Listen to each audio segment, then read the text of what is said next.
স্ম্যাকডাউনের বিষয়। আর ইন্ট্রোর আগে কি বলবো, ডাইরেক্ট ইন্ট্রো দিয়ে চলুন শুরু করা যাক। Hello viewers, welcome to wrestle Bangla BD. স্ম্যাকডাউনের কিক অফ হয় হচ্ছে সিএম পাঙ্কে দিয়ে। সিএম পাঙ্কের থিম সং প্লে হয় শিকাগোতে এবং সিএম পাঙ্ক শিকাগোতে আসে। আর সিএম পাঙ্কে দেখে মনে হচ্ছিল তার যে হোম টাউনে সে এসেছে সে অনেক বেশি খুশি। আর সে খুশি অন্য কারণেও ছিল, সে জানতো ড্রু ম্যাকইন্টায়ারকে সে হারিয়ে দিয়েছে। সিএম পাঙ্ক রিং এর মধ্যে এসে ড্রু ম্যাকইন্টায়ার উপর একটা শট নেয়। সে বলে ক্রাউডদের, আমি কি তোমাদের কখন এম্বারেস করেছি? এই কথাটা কেন বলেছে? কারণ ড্রু ম্যাকইন্টায়ার কিন্তু তার ক্রাউডদের এম্বারেস করেছিল, মানে সে তার কথা রাখতে পারেনি। এবং সিএম পাঙ্ক বলে যে না, আমি কখনো তোমাদের এম্বারেস করিনি। আর এর মধ্যে পল হেমেনের এন্ট্রি হয় এবং এটা খুব শকিং ছিল আমার জন্য। পল হেমেনকে দেখে আমি ভাবছি যে সেখানে কেন এসেছে। আর যদি আপনি পল হেমেনের কথা শোনেন তাহলে ক্লিয়ারলি বোঝা যাচ্ছিল যে পল হেমেন একটা হেল্প চাচ্ছে, যে সে এমন একটা মানুষের সাথে আছে, সে থাকতে চায় না সেই মানুষটার সাথে। আমি সোলো সিকার কথা বলছি। আর পল হেমেন সিএম পাঙ্কের অনেক বেশি তারিফ করে এবং তারা দুজন একটা ইমোশনাল হাগও করে। তাদেরকে দেখে আমার 2013-14 সালের কথা মনে পড়ে যাচ্ছে, যে যখন তারা একসাথে ছিল।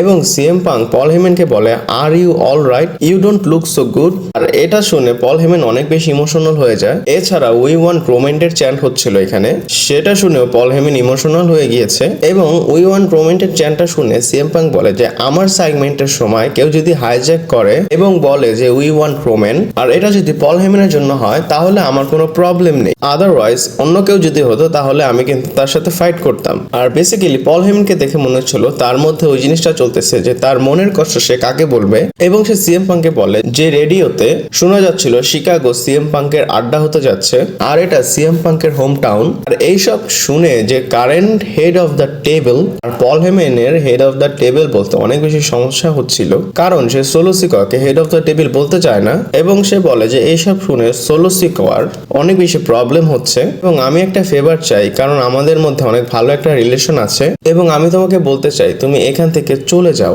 আমি তোমাকে ভালোবেসে কথাটা বলছি, না হলে তুমি যদি না যাও ওই লোকরা এসে তোমার উপর অ্যাটাক করবে। মানে তারা সোলো সিকা টাঙ্গালো টামাটঙ্গার কথা বলছে। এরপর ব্যাড ব্লাড লাইন এন্ট্রি করে। সোলো সিকা বলে যে এটা আমার শহর এবং দুইটা অপশন দেয়, যে তুমি আমাকে হয়তো রেসপেক্ট দাও, তাহলে সেকেন্ড আমি তোমাকে এত মারা মারবো তুমি রেসলিং করার অবস্থায় থাকবে না। সিএম পাঙ্ক পল হেমেনকে বলে তখন যে তোমার কোন ফেভারটা চাই, আমি যদি ওই জিনিসটা করি তাহলে তুমি কি করবা? এবং পল হেমেন বলে যে আমি চাই তুমি আমাকে তোমার সাথে নিয়ে চলে যাও। এরপর সিএম পাঙ্ক বলে okay, I acknowledge the bloodline, কিন্তু আমার সামনে কোনো ব্লাড লাইন দেখা যাচ্ছে না। আমি যাকে সামনে দেখছি সে হচ্ছে bunch of fake ass, Uso and fake tribal chief. আর এটা শুনে সোলো সিকা একদম রাগ হয়ে যায়, সে অ্যাটাক করতে যায়। তখনই কোডি রোডস আসে বেসবলের ব্যাট নিয়ে, একটা সিএম পাঙ্কে দেয় আর একটা সে নেয়। আর এইসব দেখে ব্যাড ব্লাড লাইন এখান থেকে চলে যায় আর কোডি রোডস চ্যালেঞ্জ করে দেয় তাদের। আর আজকে এদের মধ্যে মেইন ইভেন্টে ম্যাচ হবে।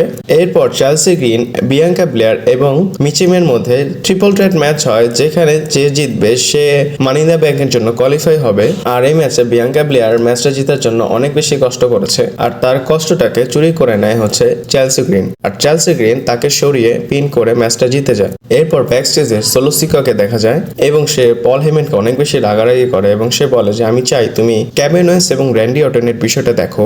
এবং পল হেমেন বলে যে হোয়াট, তুমি আমাকে কি বলছো? আমি তাদেরকে কিভাবে দেখবো? মানে রোমান রেইন্স যখন ছিল সে আমাকে বলতো যে তুমি একে কনভিন্স করবা, ওকে কনভিন্স করবা, তুমি তো ডাইরেক্ট আমাকে বলতেছো তাদের বিষয়টা দেখতে, মানে তাদেরকে আমি কিভাবে দেখবো? আমি কি রেসলিং পারি? এবং সোলো সিকা বলে তুমি যখন এই কাজটা শেষ করে আসবা তখন তোমার সাথে আমার আরো কথা আছে। এরপর ডিআইওয়াই এবং অস্টিন থিওরির মধ্যে ব্যাকস্টেজ থেকে দেখা যায় যে তারা ম্যানিপুলেট করতেছে এবং ডিওয়াই বলতেছে যে তুমি সবসময় অস্টিন থিওরিকে ইউজ করো, তুমি নিজের স্বার্থটাই দেখো। আর যখনই এদের সেগমেন্ট হচ্ছিল তখনই সবচেয়ে বড় একটা ধামাকা হয়।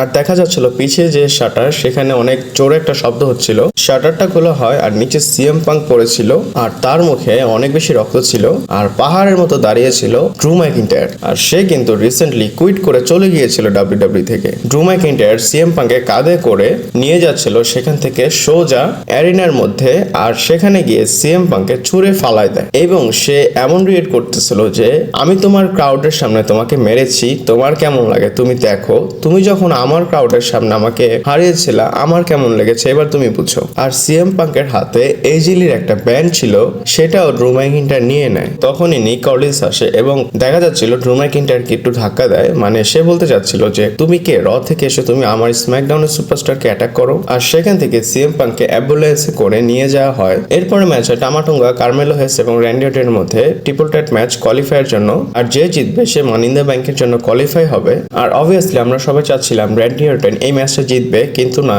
ম্যাচের মধ্যে দেখা যায় যে টোঙ্গালোয়া এসে র্যান্ডি অর্টনকে ডিস্ট্র্যাক্ট করে এবং টামাটোঙ্গাকে র্যান্ডি অর্টন বাইরে ফেলে দেয়। সেটার সুযোগ নিয়ে পিছন দিয়ে এসে কার্মেলো হেস স্পিন করে ম্যাচটা জিতে যায়। আর এর মধ্যে কিন্তু টোঙ্গালোয়াকে মারতে চলে আসে হচ্ছে কেভিন ওয়েন্স।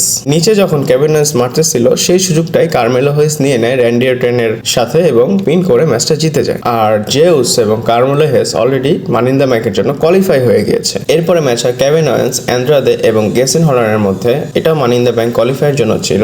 আর এখানে তো কেভিন ওয়েন্স এন্ট্রি করতে পারেনি, ব্যাড ব্লাড লাইন এসে তার উপর অ্যাটাক করে এবং তাকে হেল্প করতে চলে আসে র্যান্ডি অর্টন। এই ম্যাচটা অনেক ভালো ছিল। ট্রিপল থ্রেট হিসাবে অ্যান্ড্রাদে খুব ভালো পারফরমেন্স করেছে, মানে সবাই ভালো ম্যাচটা ডেলিভারি করেছে। আর আলটিমেটলি অ্যান্ড্রাদে এই ম্যাচটা জিতে যায় আর সেও কিন্তু মানি ইন দ্য ব্যাংকের জন্য কোয়ালিফাই হয়ে যায়। এরপর একটা সেগমেন্ট হয় এলি নাইট এবং লোগান পলের, এবং এলি নাইট লোগান পলকে কল আউট করে এবং লোগান পল আসে না এবং এলি নাইট বলে স্যান্টোস এসকোবার, লোগান পল এবং এলি নাইটের মধ্যে ট্রিপল থ্রেট ম্যাচ আছে এবং আমি কি করব, আমি সেখানেও লোগান পলকে হারাবো এবং আমি মানি ইন দ্য ব্যাংকে গিয়ে বিগ প্রেসও জিতবো আর আমি ক্যাশিংও করব।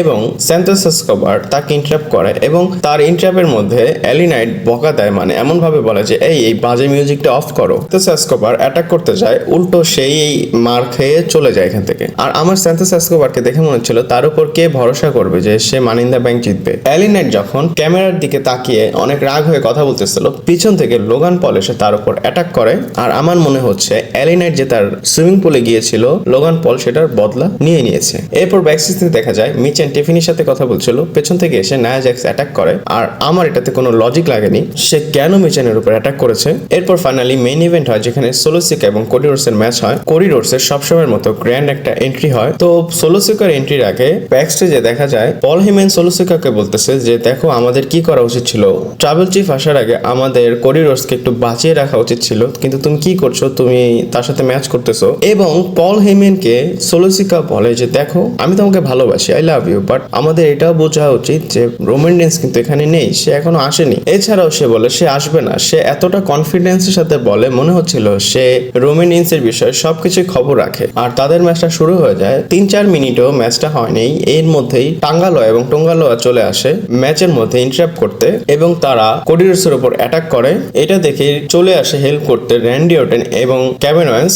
তারা সবাইকে মেরে সাইড করে দেয়। তারা তিনজন যখন সোলোসিকাকে ধরবে, সোলোসিকা অ্যাক্টিং করতেছে যে আমার ভুল হয়ে গিয়েছে, আমাকে ছেড়ে দাও, কিন্তু এটা একটা নাটক ছিল। পিছন থেকে চলে আসে হচ্ছে জেকব ফাটু। আর ব্লাড লাইন 2 তে নতুন একটা মেম্বার ডেবিউ হয়েছে, তার নাম হচ্ছে জেকব ফাটু। আর এটা আমরা এক্সপেক্ট করতেছিলাম অনেক আগে থেকেই। আর এই যে মেম্বার এ কিন্তু অনেক বেশি বড়, সে সোলোসিকা, টামাটোঙ্গা, টাঙ্গালোয়া তাদের থেকে অনেক বড় নাম কামিয়েছে। আর জেকব ফাটু সবাইকে অ্যাটাক করেছে, মানে সে যে অ্যাটাকটা করেছে বা সে যে পারফরমেন্সটা করেছে সেটা আপনারা না দেখলে বুঝতে পারবেন না। সে কেভিন ওয়েন্সকে মারে স্টিল স্টেপের উপর, সে রিং সাইডের ব্যারিকেডের ওইখানে র্যান্ডি অর্টনকে মারে এবং সে কোডি রোডসের উপর থেকে একটা স্প্ল্যাশ মারে। সেখান থেকে সে বুঝিয়ে দিয়েছে যে তার মধ্যে অনেক বেশি পোটেনশিয়াল আছে এবং ব্লাড লাইনের মধ্যে যদি কেউ থাকে সেটা হচ্ছে আমি, সেটা কিন্তু সে বুঝিয়ে দিয়েছে। আর আমি বলি জেকব ফাটু একে কিন্তু 3 জনের সাথে ম্যাচ পারফরমেন্স করতে পারবে, তার এরকম রেকর্ডও আছে। আর লাস্টে গিয়ে দেখা যায় ফেক ব্লাড লাইন, মানে তারা ব্যাড যে ব্লাড লাইন তারা 4 জন আঙুল রেস করে উইথ আ ওয়ান। আর এভাবে শোটা শেষ হয়ে যায়। আর আমার ভিডিওটা ভালো লাগলে লাইক, কমেন্ট, শেয়ার, সাবস্ক্রাইব করে পাশে থাকবেন। পরবর্তী ভিডিওতে আবার দেখা হচ্ছে।